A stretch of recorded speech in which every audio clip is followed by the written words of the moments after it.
सदगुरु कबीर कहते हैं, कब भजी हो सतनाम मेरे मन, कब भजी हो सतनाम।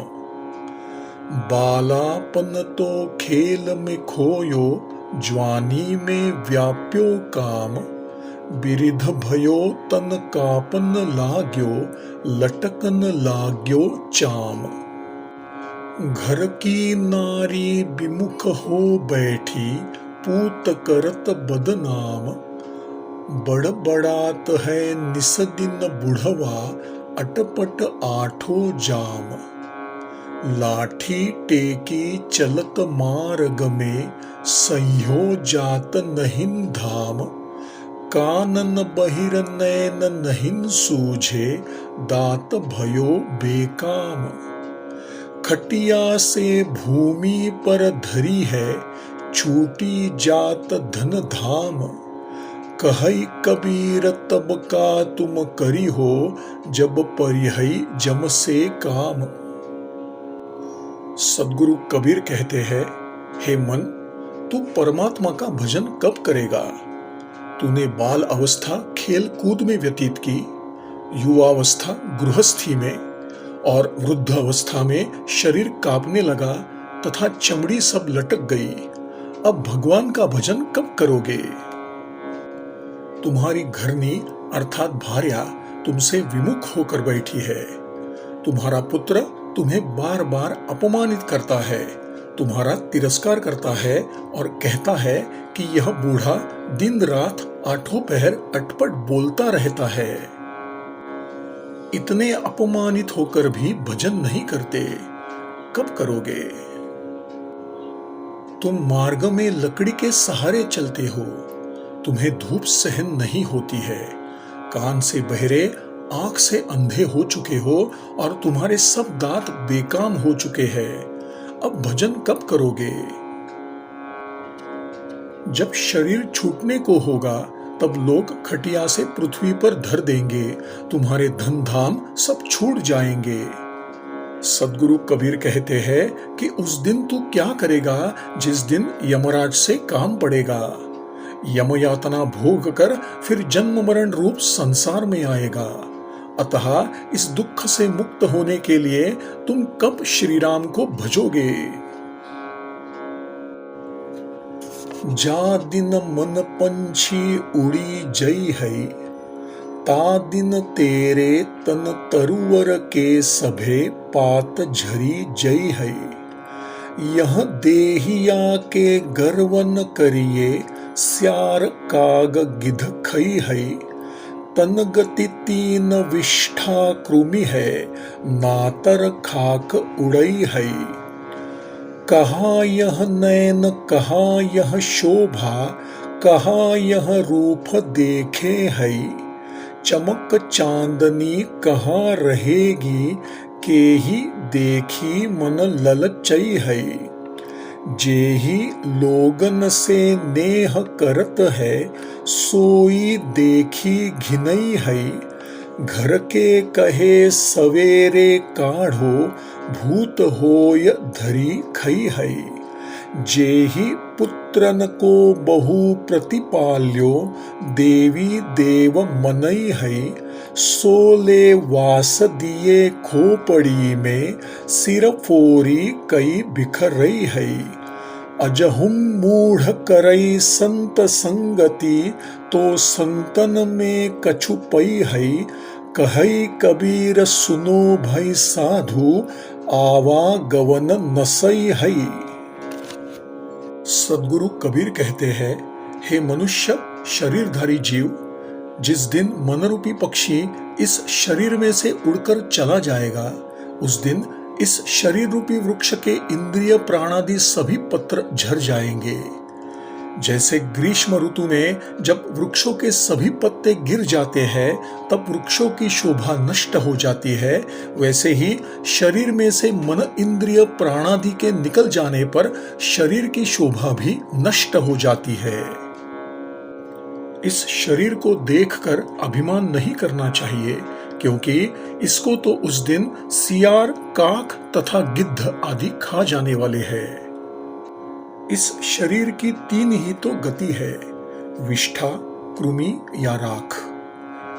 उस दिन यह नेत्र कहाँ, यह शोभा कहाँ और यह रूप कहाँ दिखाओगे? यह चमक दमक रूप सुंदरता भी कहाँ रहेगी? जब तुम ही नहीं रहोगे तब किसको अर्थात स्त्री आदि को देखकर मन ललचाओगे? जिन लोगों से तुम प्रेम करते हो वे ही तुमको देखकर घृणा करेंगे और तुम्हारे घर के लोग तो यह कहेंगे कि शीघ्र इसको बाहर निकालो, नहीं तो भूत होकर सबको पकड़ पकड़ कर खा जाएगा। जिन पुत्रों को तुमने बहुत परिश्रम से पाला पोषा है, उनके जीने के लिए देवी देवादि को मनाया है, वे ही बांस लेकर तुम्हारी खोपड़ी को दे मारेंगे और शीघ्र जलने के लिए सिर को फोड़कर बिखेर देंगे। इनसे तुमको कोई लाभ नहीं।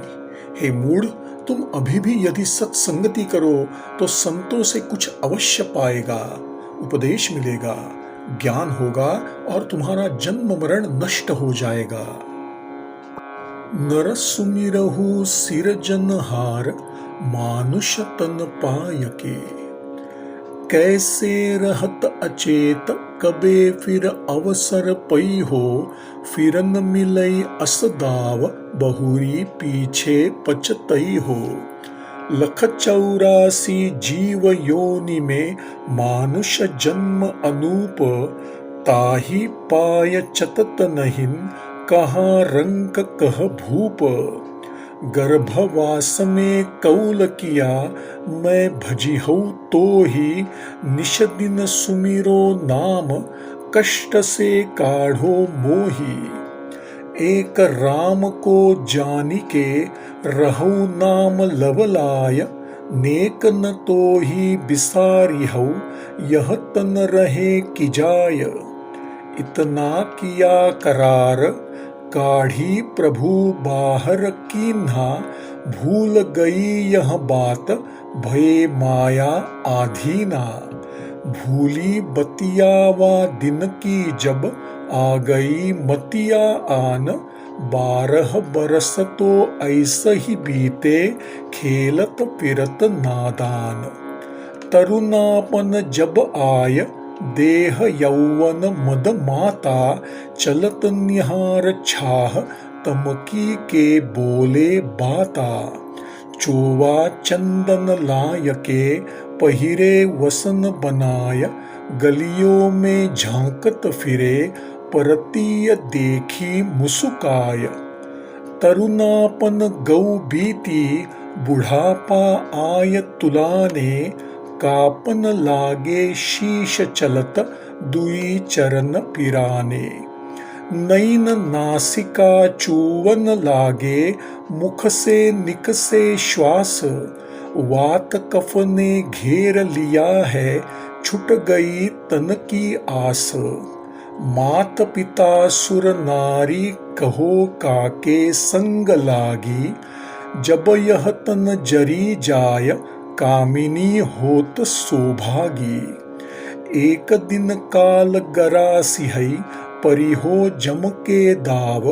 बिन सतगुरु नहिन वाची है, कोटिन करो उपाय। सुफल होय यह देह, नेह साहेब सो कीजे। सतगुरु दाता आहिन, मुक्ति पद उनसो लीजे। सुफल होई मन कामना, सुमरन लागे पीर। यही राह है मुक्ति की, यह पद गावई कबीर। सद्गुरु कबीर कहते हैं, हे नर, तुम मनुष्य शरीर प्राप्त कर सृष्टिकर्ता परमात्मा का स्मरण भजन कर। तुम अचेत बेखबर क्यों रहते हो? ऐसा सुअवसर फिर तुमको कब मिलेगा? फिर ऐसा मौका नहीं मिलेगा, फिर पीछे पछताओगे। 84 लक्ष जीव योनि में मनुष्य का जन्म अनुपम है। उसे प्राप्त कर रंक से लेकर राजा तक कोई नहीं चेतता है। हे मनुष्य शरीरधारी जीव, जब तू गर्भ में था तब कॉल किया था कि हे ईश्वर, जब मैं यहाँ से बाहर निकलूंगा तब तुम्हारा भजन करूंगा, तुम्हारा नाम स्मरण रात्र दिन करूंगा, तुम इस संकट से मुझे निकालो। एक ईश्वर को जान के उसके नाम में लवलीन रहूंगा, स्वल्प काल के लिए भी तुम्हें नहीं भूलूंगा, चाहे यह शरीर रहे या ना रहे। जब इस प्रकार का कौल करार किया तब परमात्मा ने तुमको निकालकर बाहर किया। बाहर आने पर वह सब भूल गया और माया के अधीन हो गया। उस बात को भूल जाने से कुछ और ही मति हो गई। इसी प्रकार अज्ञान अवस्था में खेलते कूदते 12 वर्ष बीत गए।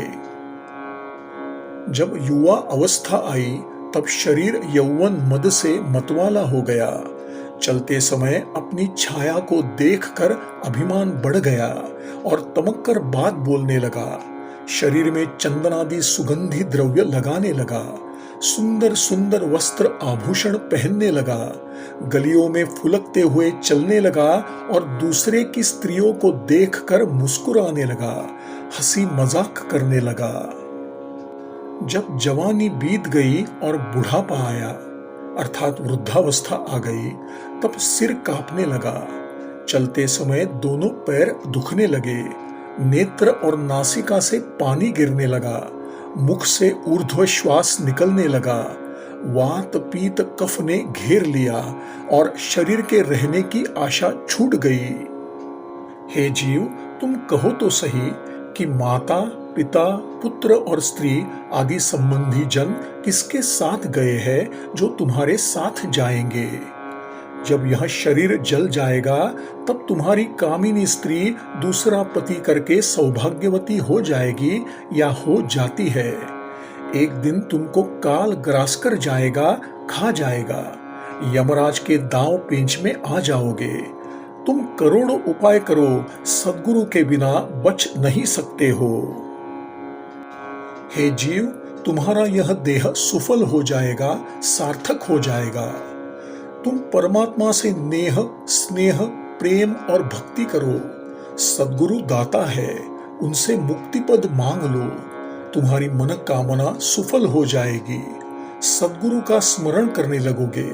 मुक्ति का मार्ग यही है। इस पद को कबीर ने गाया है, बनाया है। यह सप्तपदी पद कहा जाता है। इसको गाने से मुक्ति पद प्राप्त होता है, ऐसी मान्यता है। श्री सद्गुरु चरणार्पणमस्तु।